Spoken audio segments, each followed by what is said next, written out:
Olá, pessoa!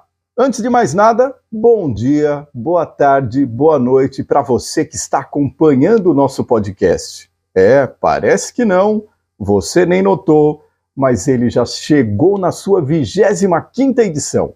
E como eu costumo dizer, é uma verdadeira universidade dentro do seu canal aqui no YouTube. E você pode acompanhar também agora pelo Spotify, Sem Roteiro, Carlos Cunha Comunica, toda a nossa comunicação concentrada também numa plataforma que você pode clicar, colocar o celular no bolso, o seu fone no ouvido e ouvir a hora que você quiser, sem interrupções. E hoje, nessa terça-feira, eu estou começando aqui de uma forma bastante especial, porque como esse programa trouxe bastante conteúdo, é claro que ele merece uma reprise.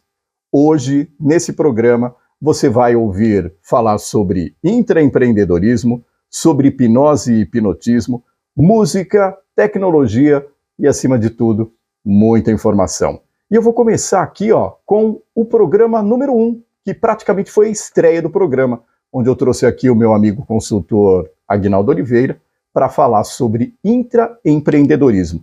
E aqui é interessante lembrar também que, na oportunidade, eu falei para ele, cara, que coragem que você tem, hein? O primeiro programa, o meu primeiro podcast, e você já está servindo de cobaia para passar informação. Foi um bate-papo bastante divertido, como tudo que você vai conferir no programa de hoje. Olha aí.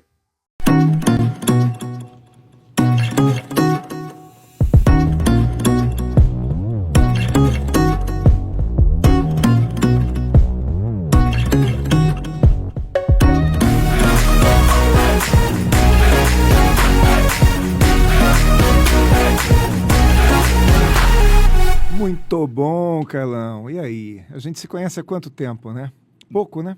É, um pouquinho de tempo aí. E outra, eu acho que a gente já passou daquela questão de ficar escondendo idade, mas eu acho que é pelo menos aí uns 10, Não, 12 anos. Eu fiz é as mais? contas. 15. É. 15 anos? 15 anos. Nossa. A gente se conheceu numa tarde chuvosa. E olha que estava chovendo, não era pouco, né? Lembra disso? Verdade. Muito 15 anos bom. já. 15 anos já. Cara. E eu tentando deixar a gente 5 anos mais novo. Pois é, não, mas isso não faz muita diferença, né? Porque quem já chegou nessa idade nossa aqui, 5 anos não faz tanta diferença mais. Faz diferença quem tem 20, dizer, olha, tem 20, 25, 20, 15, né? Para nós já não faz mais. Para a gente não faz diferença. E outra, eu costumo dizer aqui também, Aguinaldo, que o pessoal, geralmente, quando pega uma certa idade, fica implicado quando as pessoas falam assim, olha, o senhor, por exemplo, o senhor aquilo, o senhor isso. Eu falo assim, viu? A pior coisa que existe para quem pega uma certa idade é ficar recusando o título de senhor. Sabe aquela questão de, o senhor está no céu, o senhor é isso, o senhor é aquilo. Não, então, a partir do momento que te chamam de senhor, considera aquilo como respeito. Como a gente ressignifica esse vocativo, né? Eu acho que Carlão, o maior problema do cara quando ele fica velho não é isso, é que ele fica implicante. A gente tem que parar de ser implicante, né? Vive a vida. Exato. Né? Ou como dizia meu avô, né? Veve a vida. Veve a vida. E vamos seguir em frente aí, porque eu estava falando hoje, um pouco antes de sair de casa, eu fiz uma participação, um vídeo, também ao vivo, e eu falava assim, gente, a oportunidade, ela está na nossa frente todos os dias e a gente não vê, não é verdade? E a gente não vê. E por que não vê? Porque não está treinado para ver. E isso acaba chegando no nosso tema aqui, né? Que é oportunidade, o que eu vim para fazer, o que eu estou fazendo no mundo também. Vamos fazer uma diferença, né? Vamos fazer, colaborar. Exatamente. Até quando quando eu te fiz o convite, você falou, viu, no que puder colaborar, vamos junto. Então, eu acho que essa questão de colaboração, hoje em dia, principalmente aí nessa questão de pandemia, o pessoal colocou muito em voga a palavra empatia, quer dizer, se colocar um pouco no lugar do outro, mas eu acho que não só se colocar no lugar do outro, porque existe aquela possibilidade de se colocar no lugar do outro, mas continuar na passiva. Mas então, quando se colocar no lugar do outro, vamos nos colocar de uma forma colaborativa também. Dá uma força. Porque senão me coloca no lugar do outro como vítima, né? Eu choro junto.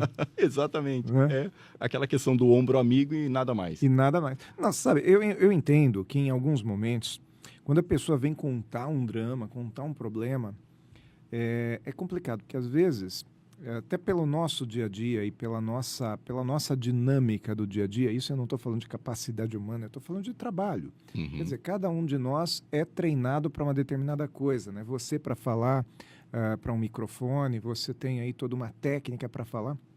E quando a gente é empreendedor, a gente é treinado ou se treina para resolver problemas, Exato. para buscar solução diante de circunstâncias desafiantes. Então é muito comum o empreendedor, quando houve um desafio ou, em outras palavras, uma lamentação ou até um problema real mesmo, esse empreendedor ele vem com a solução. Muitas vezes o outro lado não quer uma solução, ele só quer falar. E aí quando a gente chega com a solução, na realidade a gente está fazendo a pior coisa que poderia, que é não escutar a pessoa, ou banalizar aquele sentimento que aquela pessoa tem. Então, quando se fala em empatia, é importante a gente entender que tipo de empatia nós precisamos ter. É a empatia de ouvir a pessoa e dizer, puxa vida, olha, sou solidário, estou aqui, estou com você, ou é a empatia de, peraí, vem cá, vamos procurar juntos resolver essa situação? Saber fazer essa leitura, que tipo de empatia essa pessoa está precisando e que eu posso oferecer para poder colaborar com ela, para tornar, de repente, aquele momento dela um pouco menos dolorido, ou fazer com que aquela pessoa busque uma solução por ela própria, né? Dando uma ideia, ou até ajudando fisicamente, intelectualmente. O que eu posso fazer? Exatamente, aquela questão também, Aguinaldo, que a gente tem colocado aqui, logo no começo aqui do programa, você falou assim daquela questão da necessidade. Hoje em dia, só para entrar um pouquinho aí dentro daquele escopo que a gente já tinha combinado, é o seguinte, hoje em dia, para se tornar um empreendedor, para partir para aquela parte de empreendedorismo, muitas vezes o pessoal fala assim, eu preciso ter uma determinada necessidade. E não necessariamente uma expertise. Como é que você vê tudo isso? Como é que você consegue colaborar com aquelas pessoas que têm um espírito de equipe mais aguçado, assim, e parece que querem empreender? Como que é que você consegue equacionar essa questão? Posso dar uma volta nessa resposta aqui? Claro, vamos contextualizar. Vou dar um rolê aqui. Vamos lá. Pensa só comigo aqui. A gente fala muito que tem dois tipos de empreendedores. O empreendedor por oportunidade e o empreendedor por necessidade. Quando você vai fazer o Empretec, por exemplo, que é um baita de um seminário que o Sebrae tem, fantástico o Empretec. O que eles falam? Tem dois tipos de empreendedor, empreendedor por oportunidade, por necessidade. Quando você empreende por oportunidade é melhor, porque você vê a oportunidade surgir naquele mercado, então você vai lá, encontra uma solução para aquela dor do mercado e trabalha aquela oportunidade, a tua possibilidade de dar certo é muito maior, porque você tem tempo para pensar, faz plano de negócios, faz todo um planejamento, né? Um plano realmente que tem diversas possibilidades. Bom, eu concordo com tudo isso. Mas agora vamos trazer para a prática.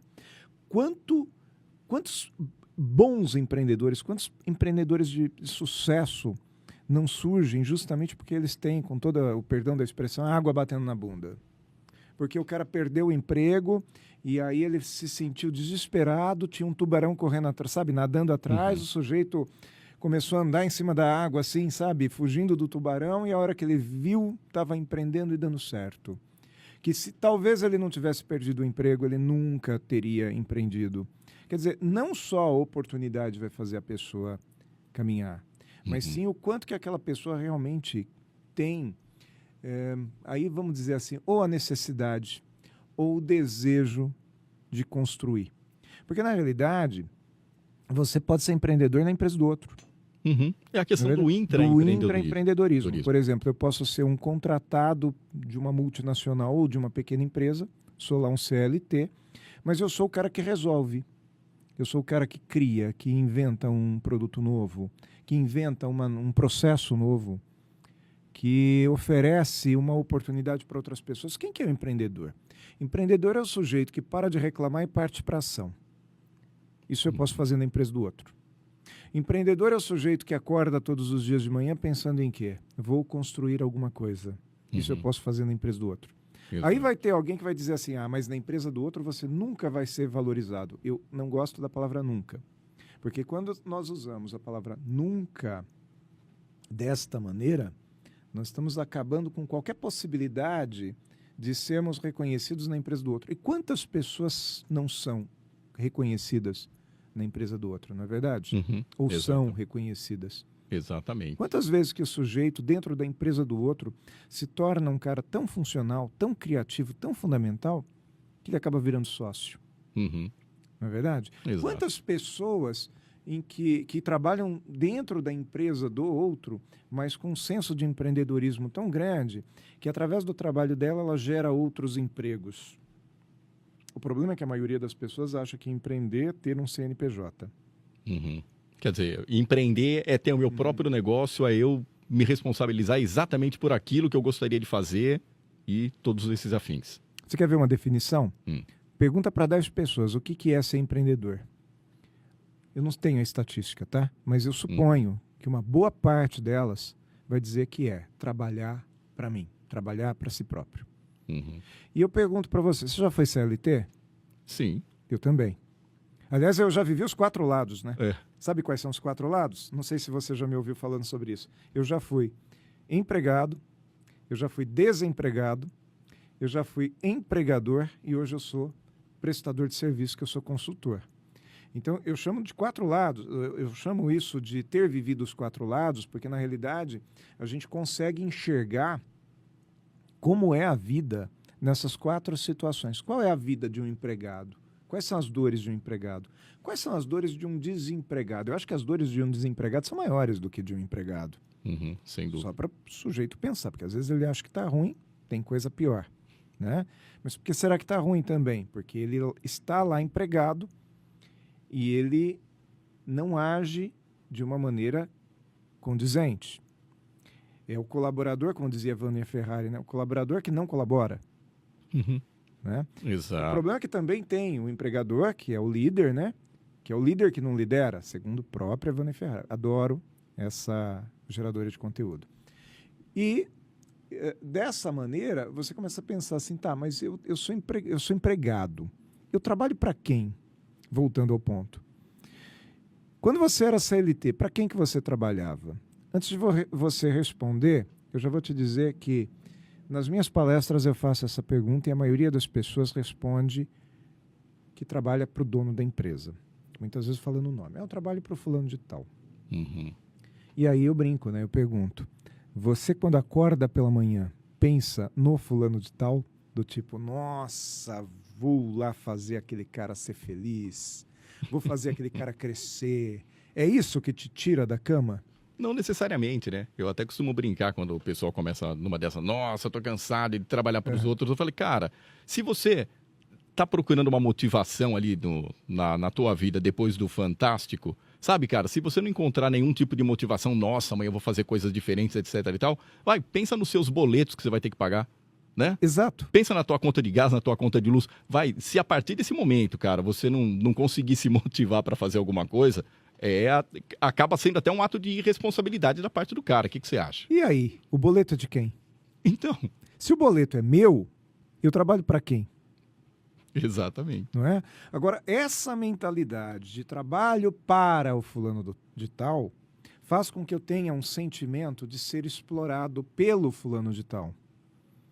Quando, na verdade, esse fulano de tal teve uma iniciativa que me proporcionou a condição de trabalhar lá. Eu não estou dizendo que trabalhar na empresa do outro é a melhor coisa do mundo, porque eu posso arrumar um emprego onde eu sou mal remunerado, tenho poucos benefícios, não tenho boas condições de trabalho. Eu não estou dizendo que isso não existe. Muito pelo contrário, existe e existe muito. Mas entre estar desempregado e ter uma oportunidade, desta oportunidade, se eu trabalhar bem, eu faço um degrau. Uhum. Por exemplo, quantas pessoas que não partiram para um trabalho muito bom a partir do momento que trabalharam muito bem num trabalho que não era muito bom? Uhum. Quantos não foram descobertos? Quantos bons profissionais, hoje muito reconhecidos, empreendedores, empresários, profissionais super requisitados, em algum momento não estavam numa profissão considerada, sei lá, não tão boa, mas que foram ali reconhecidos, sabe? Aquela vendedora de loja de roupa que de tanto atender bem os clientes. Num dia, um cliente chegou e falou, olha, vem aqui que eu tenho uma oportunidade para você. Uhum. Até essa questão, Aguinaldo, é muito interessante. Eu sempre costumo comentar nas minhas rodas de conversa. Não tem aquela coisa, se você, eu estou trabalhando para outra pessoa, então vou fazer de qualquer jeito. Na verdade, você não está fazendo de qualquer jeito para outra pessoa. Você está fazendo de qualquer jeito para você mesmo. Vira a sua referência. Exatamente, a sua referência quer dizer, nossa, olha, eu poderia ter um pico de criatividade para determinada função. Só que, sabe uma coisa? Eu vou guardar a minha criatividade para utilizar amanhã ou depois. O que vai acontecer? Você não vai ser notado por uma possível criatividade que pudesse ter em determinado momento. Não, e pior, em algum momento alguém vai ter essa ideia. E vai lançar e depois você falou, eu tinha pensado nisso. Exatamente. Eu ia falar. Olha, quantas vezes que você não esteve numa aula e o professor fez uma pergunta e você sabia a resposta, mas de repente você não estava muito seguro. A hora que... E vinha na boca. Falo ou não falo? Falo ou não falo? E aí, em algum momento, você quase falou, mas você não falou, o outro veio e falou antes que você, daí você falou, eu ia falar isso. E às vezes o cara deu uma resposta até pior do que aquela que você ia dar. Pior. E foi aplaudido por aquela resposta que você achou que era pior. Né? Não é isso? Exatamente. E aí você fala, filha da mãe, tirou a minha resposta. Mas claro, você marcou bobeira, você ficou lá. Exatamente. Deu tempo do outro que tem um raciocínio, de repente, mais lento do que o seu, ter também aquela ideia. Traz isso para o empreendedorismo. Quantas pessoas que não passam todos os dias na frente de grandes empreendimentos e falam, puxa, quando eu era adolescente eu pensava numa coisa como essa, hoje tem. E pior, né? Eu poderia fazer.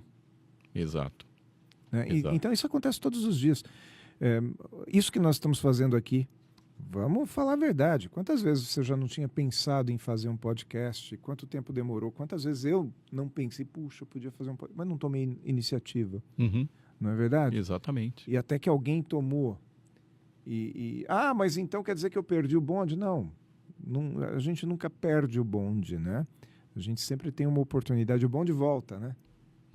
As oportunidades essa são todos os questão, dias. Aguinaldo, até é legal a gente colocar. Dizem que a oportunidade é aquele cavalo que passa arreado na sua porta uma vez só. Você acredita nisso ou não necessariamente? Não, de forma nenhuma. A oportunidade passa pela nossa frente todos os dias. São oportunidades diferentes. E a gente vai enxergar essa oportunidade quando estiver preparado. A gente vai conseguir agarrar essa oportunidade quando está preparado. Porque às vezes ela passa e eu não estou preparado. O que eu vou fazer? O cavalo passou, eu não sei cavalgar, vou amarrar, vou me grudar lá na crina do cavalo, vou tomar um capote. Eu tenho que ter essa consciência, né? Eu tenho que estar minimamente preparado para aquilo. O problema é quando o cara nunca se prepara. Música e tecnologia. Como diria Nietzsche, sem música, a vida seria um erro. E a tecnologia é aquilo que embarca tudo isso e coloca de uma forma fácil para a gente carregar em todo lugar. As paradas de sucesso também fizeram parte do nosso programa, do nosso podcast, que recebeu os meus dois grandes amigos, Ricardo Sec e Roberto de Santos. Ouve aí. O Roberto citou aí também essas grandes big bands e afins.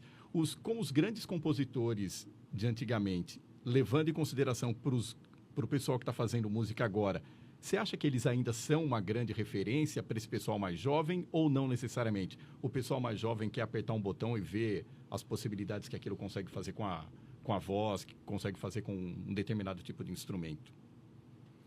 Porque antes a música tinha todo um conceito, tinha toda uma concepção, e agora parece que o negócio parece que está meio eletrônico, tipo assim, vendeu, eu vou fazer e vamos ver no que dá. Eu acho que tem um segmento nessa parte que corresponde a essa realidade, triste realidade que você está comentando. Fiz alguma coisa, vendeu bem, eu vou repetir aquela fórmula. Mas a gente não pode esquecer também que o mercado que distribui música também mudou. Tá? Essa mudança faz com que muita gente já se desapegue um pouco daqueles programas que eram os ditadores do sucesso. A rádio, eu acho que sofreu muito com isso, tá? Porque o grande ouvinte de rádio, ele tinha, pela sua natureza, saber o que era sucesso e não fazer o sucesso daquela música. Hoje os papéis se invertem. Se você garimpar legal, é você quem está fazendo o sucesso daquela música, daquele artista, tá? E a gente não pode esquecer também que tem toda uma questão cultural envolvida nisso daí. eu estou tentando fugir das novelas. Uhum. Mas eu não posso deixar de observar o seguinte. Grande parte das trilhas sonoras de novela, por exemplo, hoje, são revisitações musicais de sucessos passados. Uma grande parte disso. Então você vai ter, numa novela que está passando hoje, né? Na data de hoje, você vai conseguir ouvir Elton John da década de 70 revisitado, com um pianinho, cantado por uma mulher. Tá? E isso daí, para muitos compositores ainda, né? Você vê um Josh Groban que não traz, ele é intérprete, tá? Ele populariza a música, a clássica música, né? Não a música clássica, mas a clássica música. Ele traz para a sonoridade do presente. Mas o que ele vai fazer? Ele vai buscar aquela emoção daquele compositor que já gerou aquela emoção. Ele só está revitalizando ela. Então, dentro desse universo, eu acho que você vai ter um público já bastante dividido, né? E quando se firmar os novos caminhos para essa busca, para esse novo mercado, né? O streaming, por exemplo. O streaming te dá uma liberdade de você buscar aquilo que você quiser. E até te sugere, olha, similares aqui. Eu ia colocar isso, porque logo no começo aqui o Ricardo citou também aquela questão de Spotify, de Anitta ser número 1. E muitas vezes você está ouvindo determinado intérprete, determinado cantor e coloca assim, você também pode gostar de. E é aí que começa todo esse mergulho aí que você está se referindo. O algoritmo do YouTube é incrível, aliás. Uhum. Ele acerta muitas vezes, incrivelmente acerta. Então, mas você precisa ter coragem. Coragem de sair do lugar comum, né? E ser você aquele que vai prospectar aquele novo trabalho que você pode vir a gostar. E isso daí eu acho que o brasileiro ainda está caminhando a passo de tartaruga, né? Porque é muito mais cômodo. Na música ao vivo, nós temos a lenda aqui que o músico que vai se apresentar na noite, no restaurante de casamentos, tem que tocar aquilo que o público gosta. Eu acho bacana você conseguir montar esse elo com o público. Até aí tudo bem. Mas ser cerceado da tua criatividade, da tua vontade, daquilo que você pode expor, tá? E de repente chegar, olha, uma surpresinha para vocês aqui. Isso me lembra um caso de uma... Se é que eu posso tomar um tempinho seu. Vamos lá. Tocando na noite, eu toquei uma versão do UB40, do I Can't Help Falling in Love With You, que foi gravado pelo Elvis Presley. E tal, terminamos a apresentação, saiu uma garotinha lá, pá, veio no palco, ô tio, já chamou de tio, quer dizer, já botou eu para baixo da coxinha do palco. Ô tio, puta, música bacana essa daí, essa música nova. Falei assim, olha, que bom que você gostou, a banda que gravou essa versão, o UB40 está aqui, mas ouça também com um carinha chamado Elvis Presley. É a mesma música, tal. E deixei rolar, falei, nunca mais vou ver a garota. Mas como ela frequentava esse mesmo lugar com a família, e eu tocava bastante lá, encontrei com a menina, ela me deu um retorno disso. Falei, tio, olha, eu gostei mais da versão que você apresentou, mas eu ouvi com o Elvis Presley, achei também, é bacana, não sabia que era tão velha assim. Quer dizer, a música falta ser reapresentada ao público, né? Bacana. O Queen fez todo o trabalho que fez, e daí? Não existe mais o Queen. Vão parar de ouvir? Tá? Elvis gravou o que gravou com emoção. Vão parar de ouvir porque ele não está mais vivo? Michael Jackson. E não se trata nem de ficar homenageando, babando ovo, não, exigir. É ver que esses caras trabalharam mesmo, nos trouxeram até aqui, sem demérito do que se cria novo, né? Mas valorizar também, tem muita coisa que a turma pensa que é novidade que não é, não. É isso aí. E de revisitações tem também Dua Lipa e Elton John, praticamente a música nas paradas de sucesso, que praticamente é uma revisitação cantada por uma pessoa que o Elton John seria o tiozão dela, e olha lá, se não seria também um vozão. A música popular, ela fica o tempo todo dando esse loop, né? Ela joga para... Assim, a Amy Winehouse tinha um som da década de 50. E foi um super sucesso, super, né? Ela bombou, assim. Se não tivesse sido tão louca e toda a Verdade. problemática, ela estaria até hoje muito bem, obrigado. Eu acredito. Então, é bem isso que o Roberto falou. A gente tem um monte de coisa acontecendo agora, em 2022, mas se você olhar para a história e fizer um cruzamento, você vai ver que tem muita origem há 50, 60, 80 anos atrás. Se você expandir essa pesquisa, você vai descobrir coisas até anteriores, com música clássica. Então, tem linhas assim que Tchaikovsky usou no começo do século XX.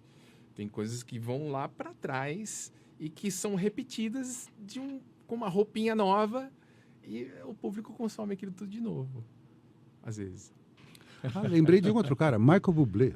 Michael Bublé. Michael Bublé. Também. Ele chega com big bands e esse cara é experimental, né? Porque ele pega metade da orquestra americana e outra metade inglesa e mistura os caras no palco e tem uma sonoridade toda própria. Quer dizer, renova aquela emoção e ainda coloca o caráter dele, né, naquilo. E tem um pouco de Frank Sinatra. Frank Sinatra, né? é isso que eu ia citar também. Vocês acham que ele tem um pouco de Frank Sinatra? Ele Tem, dá uma copiada também. Tem. Esse é um modelo, Aham. né? Que é esse frontman no Brasil, o Roberto Carlos. Sim. Né? Então, esse é o modelo, só que é um cara novo, super talentoso, canta bem pra caramba e é um puta artista. E usufrui de toda essa tecnologia Uhum. também, né? Também. Porque hoje há quem dispense, né, os Pro Tools da vida.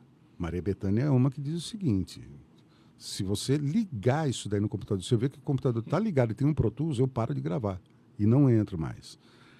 Tá, vamos dizer que ela até merece esse respeito, né, pelo histórico dela.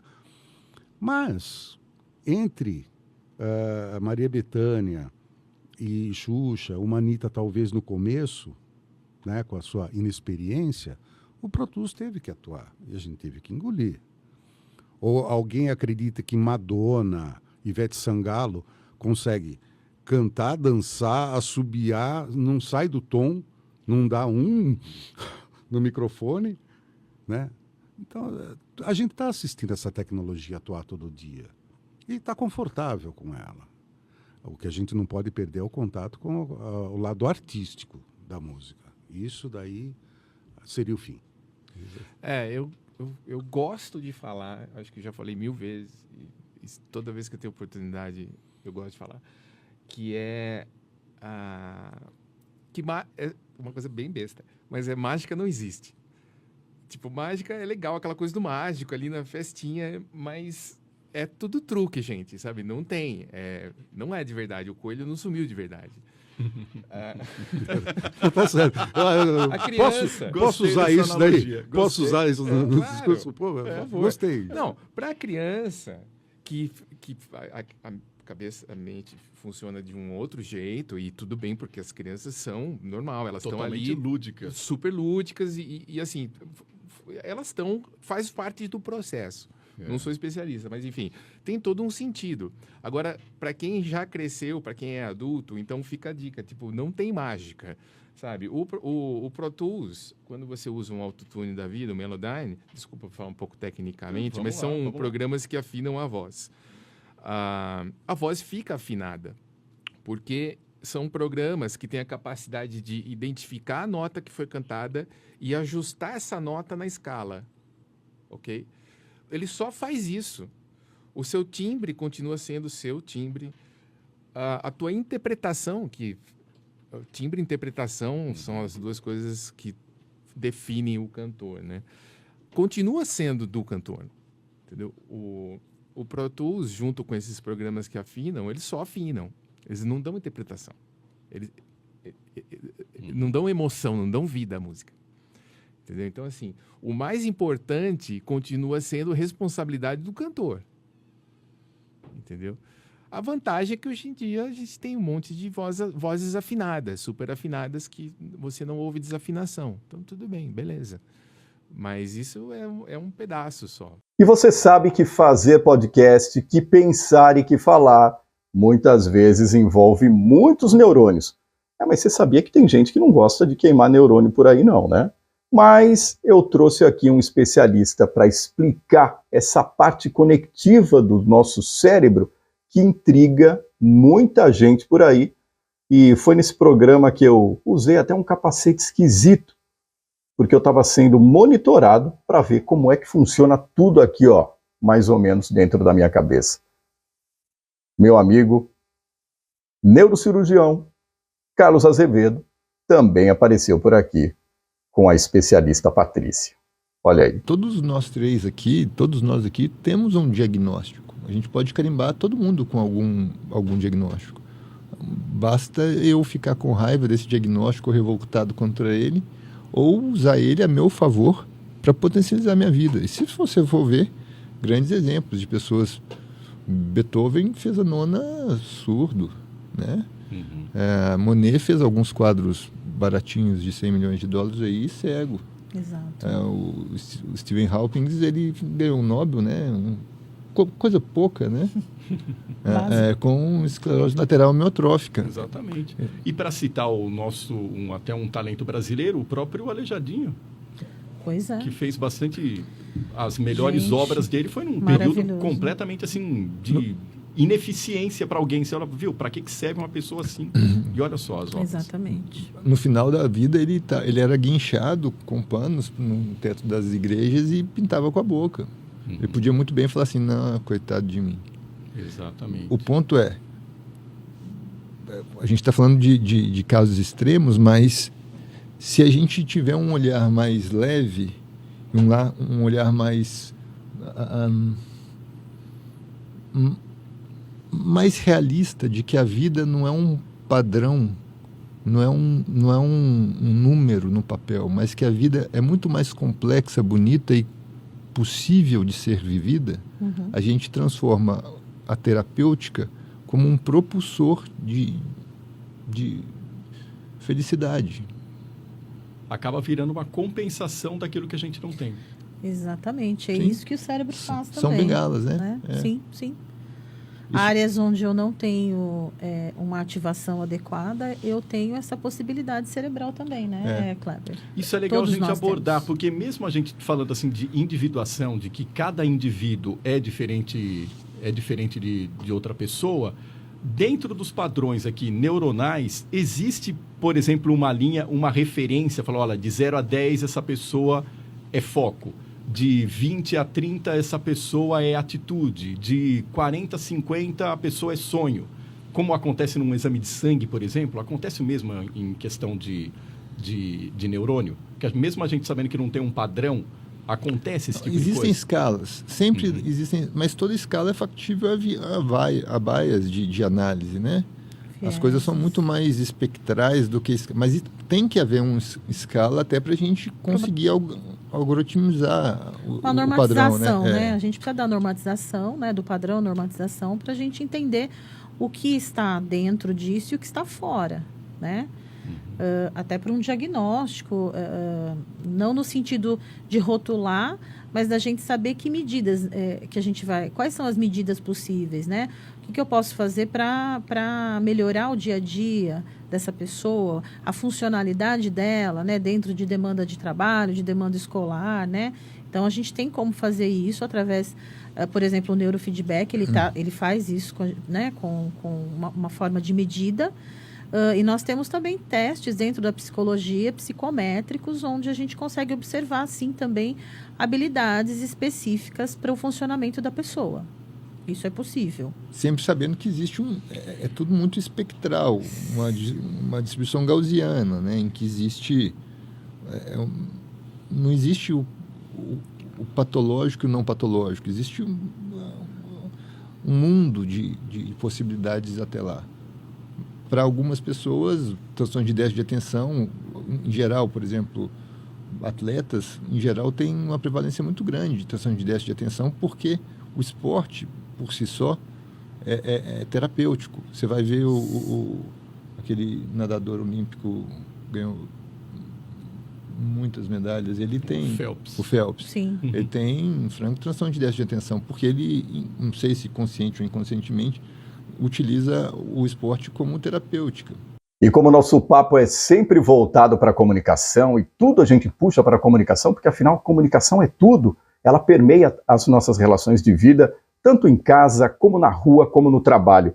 E é claro que para falar sobre os bastidores do rádio, os bastidores da televisão, eu não poderia deixar nunca de convidar aqui os meus parceiros Marcos Bene e o El da Rede TV Tem. Confere aí. Parabéns, Carlão, pelo podcast. Eu vou falar até mais perto do microfone, para ficar com a voz grossa, igual a voz grossa. Para ver se a gente iguala do Marcos Bene. Não é isso, não.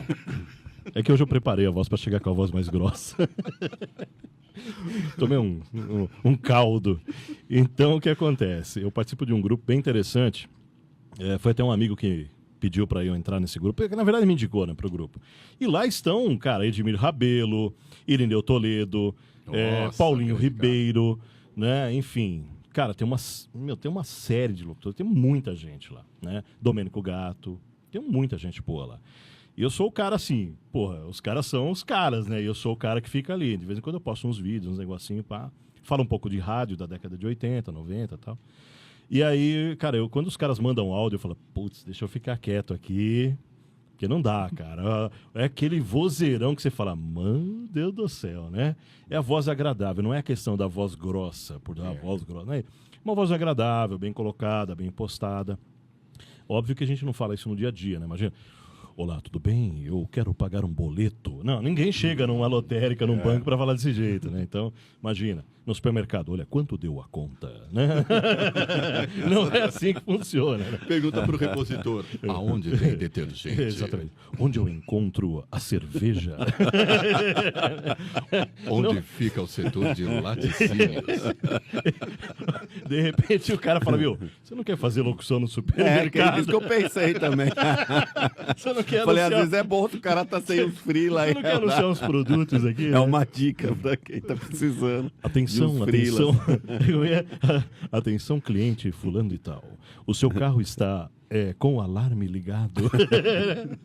Você já ganhou uma grana, né? Você vai para gastar e já ganha uma grana. Mas enfim, e eu participo desse grupo, é bem interessante. Então, assim, só citei esse caso porque você falou um negócio muito interessante. Eu acredito que na década de 60, 70 ali, até 80, né? A voz assim mais impostada, os locutores com vozeirão, eles marcaram muito isso. O rádio, principalmente o rádio AM, né? O rádio AM tinha muito isso, né? Ainda tem, né? O FM, a partir do momento que ele se tornou um FM mais jovem, as coisas mudaram bastante, né? Então você tem aqueles locutores mais rápidos, a coisa mais... Até é um negócio interessante para quem não conhece. Eu aprendi isso fazendo o curso de dublagem, que eu fiz na BKS. O pessoal fala voz de cabeça, que é aquela voz lá em cima, né? Então, Jovem Pan, não sei o que e tal. Ninguém fala Jovem Pan 100,9. Não dá. Hoje, com o jovem ouvindo, é um pouco estranho, né? Mas então, eu acho que essa questão do vozeirão, ela é legal, ela é importante, porque o vozeirão, ele marca, ele deixa um pouco, assim, até no subconsciente das pessoas, né? Fala, nossa, que voz bacana. A tal da voz aveludada, né? Com a voz aveludada e tal. É legal, eu acho que isso é importante. Agora, não vejo isso como, para ser locutor tem que ter vozeirão. Não. Tem que ter competência e profissionalismo. São duas coisas importantes. Legal. Eu acho também que esse lance do vozeirão, acho que dá aquela impressão de uma voz profissional, dependendo do trabalho. A pessoa, que nem você falou, olha o vozeirão, mas vem aquela impressão que, pô, que trabalho profissional, né? Olha que narração, olha que locução, né? Sim. Então, isso também é legal. E detalhes, né, Carlos? Para cada comercial, para cada texto, para cada briefing, você tem uma locução diferente, né? Você tem um institucional, de repente ele tem que ser um pouco mais sério. Então você tem ali, né, o Hospital São Vicente. Eu lembrei de agora de um vídeo que eu fiz para você, um áudio, né? Enfim, você tem ali você apresentando uma estrutura. Agora, vou apresentar uma loja de produtos para criança. Não vou falar a ReHap tem... desculpa até a propaganda, mas não dá, né? Então, é totalmente diferente. São situações diferentes que colocam o locutor, cada locutor com o seu tom, né? Com o seu estilo, no lugar certo, no momento certo, naquele briefing, naquele roteiro, né? Da forma correta, né? Eu acho que é por aí, né? É a expertise para ter a sensibilidade na hora de fazer uma interpretação de texto. Exatamente. Porque não é só simplesmente você chegar e fazer uma leitura de determinada lauda, de determinada propaganda. Isso. É simplesmente você saber interpretar e colocar as palavras no lugar certo. Com certeza, com certeza. E também a interpretação, é que você falou tudo, a interpretação, a dicção, a inflexão, né? Tem muito isso também. Hoje se fala muito da locução falada, da locução conversada, que é aquela locução do dia a dia. A gente fala até o Bruno Rochel, citar o Bruno. O Bruno tem um curso bem bacana sobre isso, da locução mais falada, mais conversada, locução natural, né? Aquela locução natural. Quando você pega um texto e você vai apresentar um determinado produto, mas você quer uma locução, assim, natural, igual nós estamos falando, conversando aqui. Nada impostado, nada muito caricato, muito artificial, né? Então você tem lá, até o Leandro Lopes falava assim, pô, você consegue fazer umas locuções às vezes um pouco mais natural. Lógico, né? Tipo, não sei, pensar algum texto aqui, daí depois eu falo. Mas assim, a locução natural, ela é legal, porque é como se a pessoa estivesse, nós estivéssemos conversando com a pessoa, né? É igual no rádio, você fala assim, vocês, né? Eu até lembrei de uma situação, vocês estão ouvindo. Não é vocês, é sempre na primeira pessoa, você está ouvindo a rádio, né? Individualizar. Exatamente, porque quem está ouvindo, ele se sente mais, como é que fala? Mais acolhido, mais até incluído e importante. Fala, pô, tá falando comigo, né? Não tá no geral, assim, não é plural. Vocês, não. Você que está me ouvindo aí, poxa, tá falando comigo. Então, na locução também tem isso, né? Eu acho que essa locução, quando você faz uma locução mais tranquila, mais falada, mais conversada, quem assiste, seja um comercial ou um institucional, se sente incluído naquilo, né? Eu acho que é bem por aí, né? É diferente de uma locução já pautada, já mais caracterizada ou mais artificial, né? Para vender o produto. Diferente, né? Falando em locução natural, é o que se usa hoje no jornalismo, no meu caso, né, que eu conheço bem, que é o telejornalismo. E hoje, cada vez mais, tem que ser natural mesmo, sabe? Narração sem sem impostar muito, sem impostar, na verdade, né? É sempre ser retilíneo, como se estivesse conversando com a pessoa mesmo. Então, hoje, no jornalismo, tem que dar aquela baixada nas entonações, né? Isso é importante mesmo. Legal. E já tem gente que vai para a televisão, Wellington, com algum vício do rádio, porque o rádio, o ouvinte trabalha muito aquela parte imagética. Hoje em dia, até em questão de podcasts e afins e toda essa questão de se colocar câmeras em estúdio, é bem possível que o ouvinte saiba realmente quem está dependendo, colocando algum tipo de informação para ele. Mas na televisão, ou a pessoa que vem do rádio, ali tem alguma dificuldade para ir para a televisão porque precisa impostar a voz?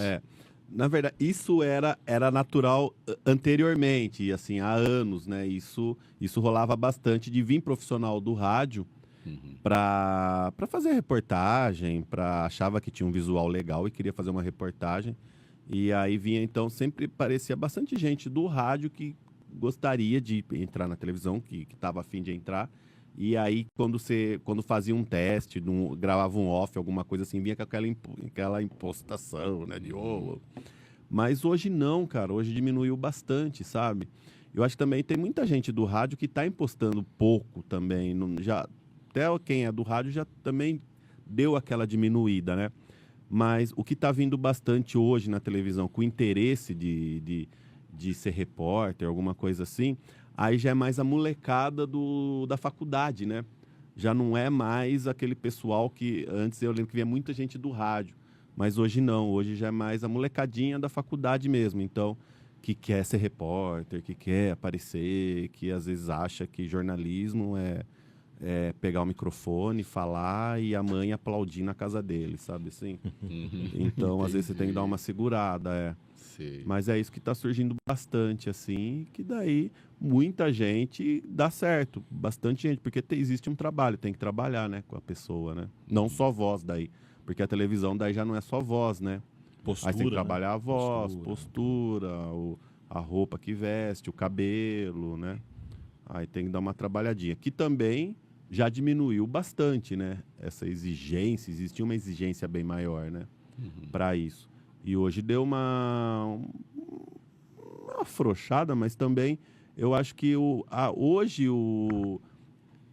tem essa necessidade mesmo, porque é a vida, assim, a gente tem que estar, né?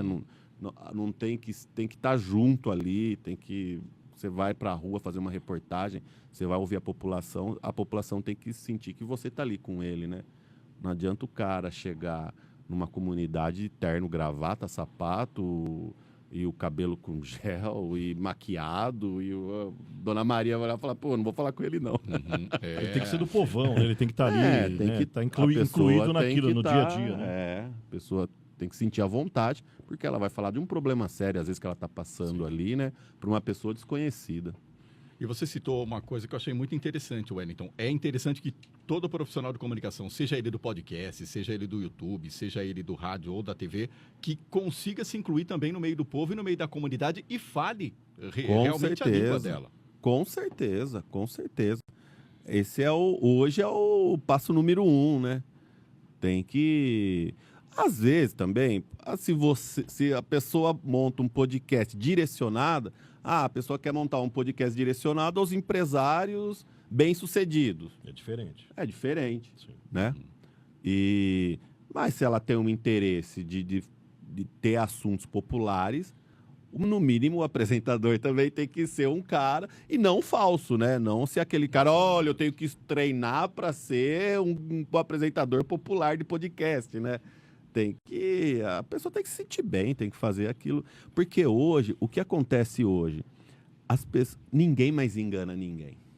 Ninguém mais engana ninguém, seja na televisão, na internet. Hoje ninguém mais engana ninguém. Hoje as pessoas, elas sabem quando assim, um vídeo foi produzido, quando um vídeo foi feito ali, foi no natural.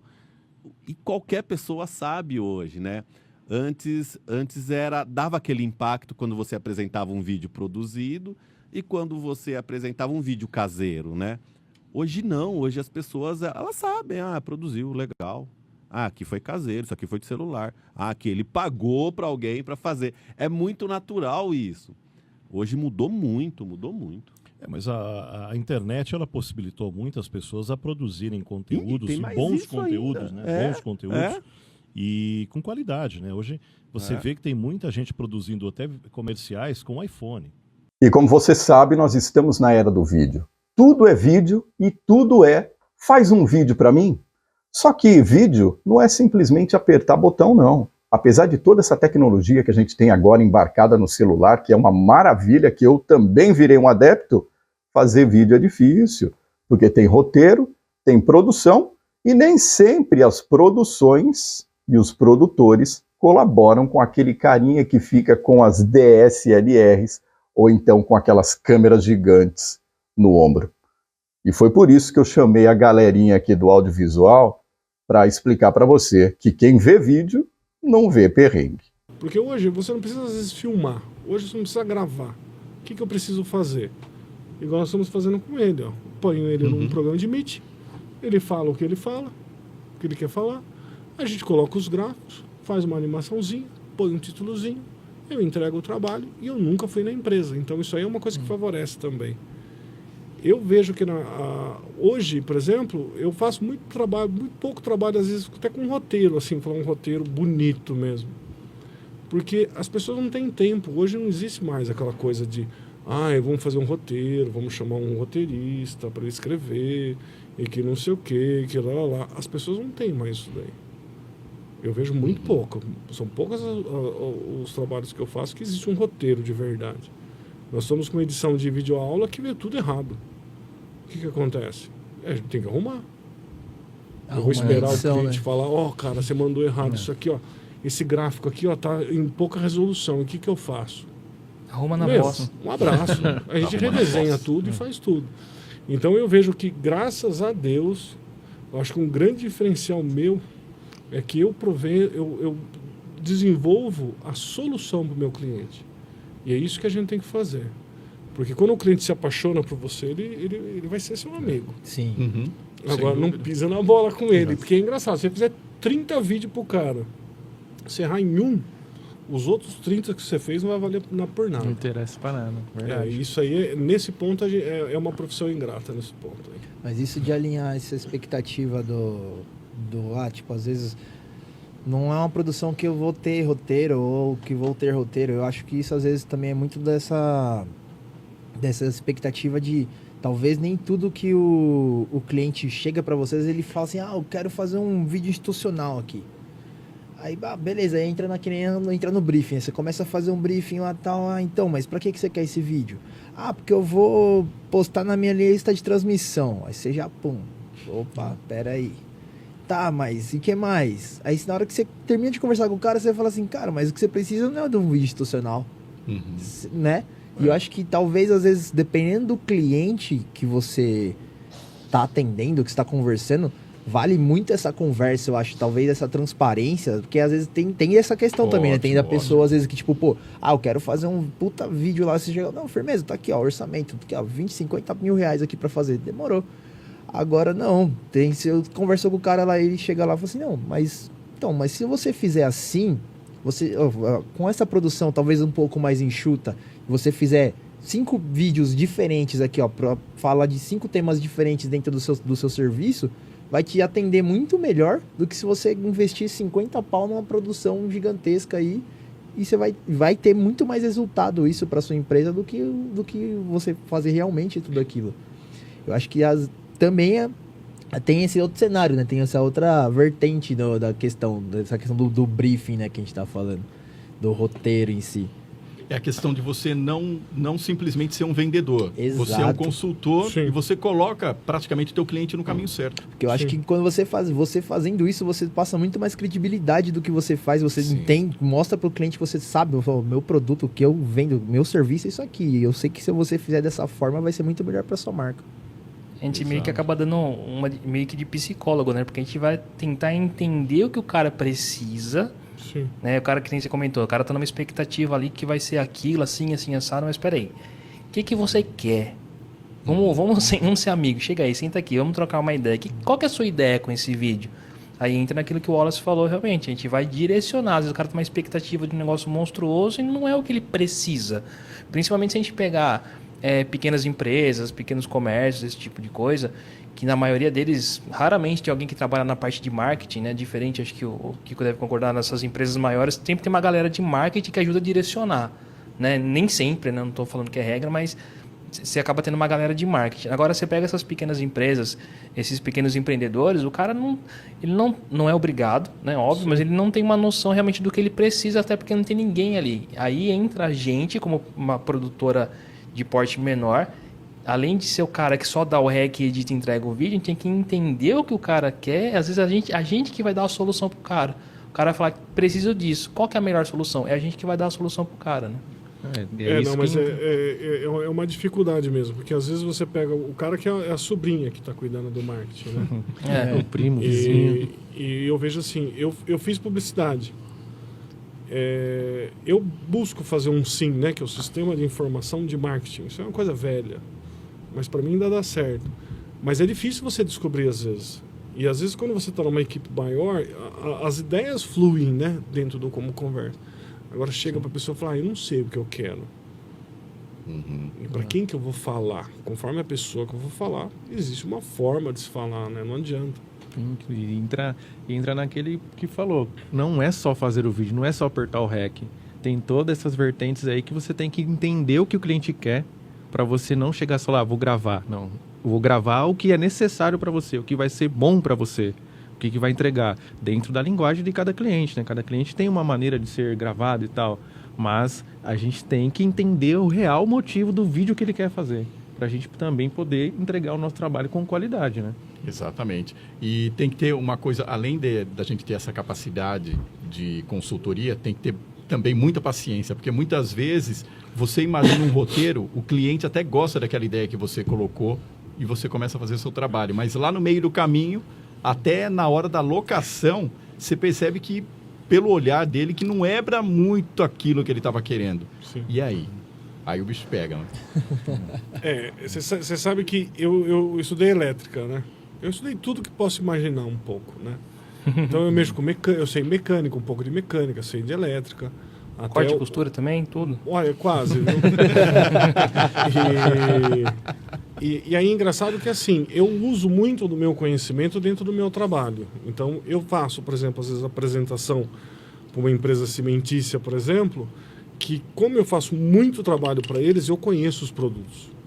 E aí o que acontece? Quando ele faz a mistura, eu sei como que ele vai fazer. Um outro exemplo, eu faço trabalho para uma empresa que desenvolve abrasivos, né, que são lixas, discos de corte, etc.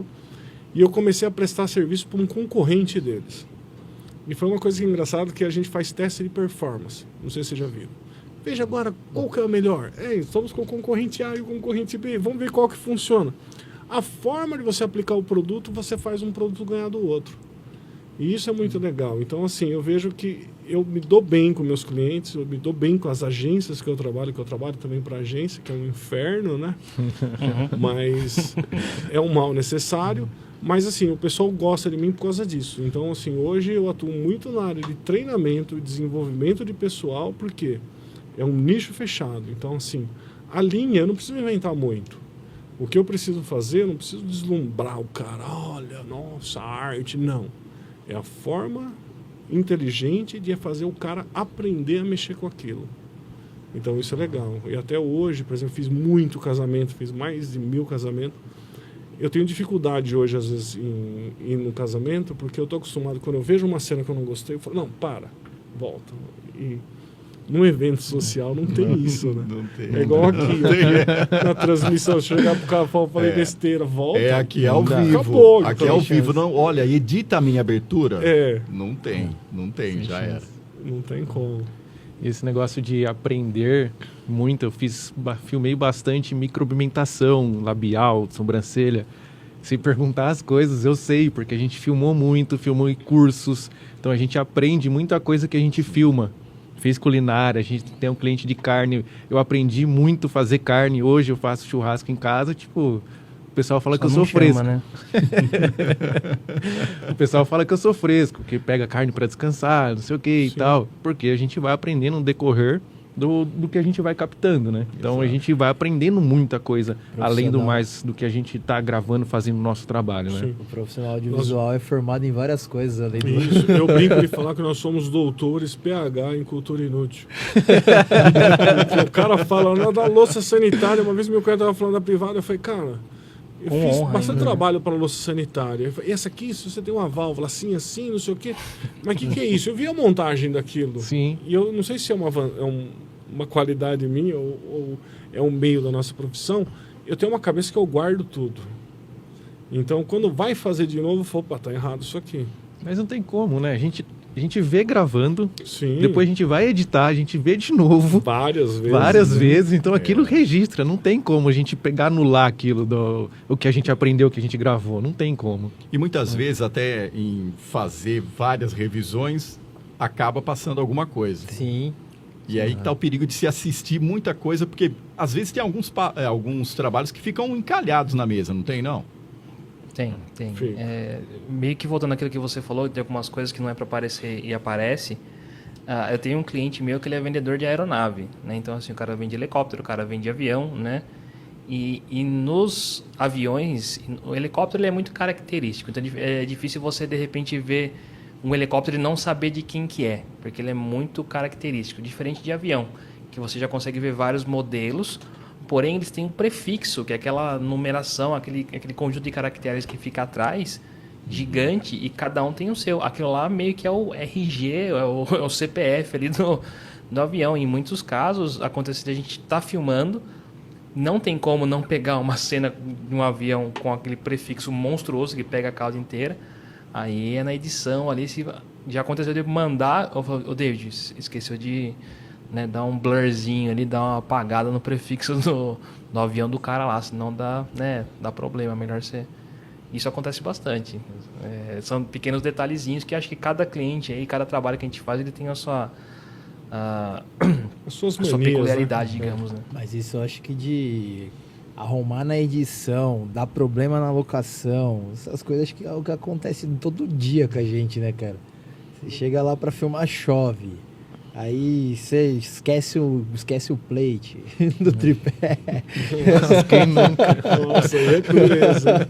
E aí, gostou dessa retrospectiva? eu tenho certeza que você vai gostar mais ainda se rolar aí, ó, a nossa playlist. Todos os programas na íntegra estão disponíveis também no Spotify. O Sem Roteiro fica por aqui. Sem roteiro, você já sabe, do jeito que você precisa ouvir e agora ver. É isso.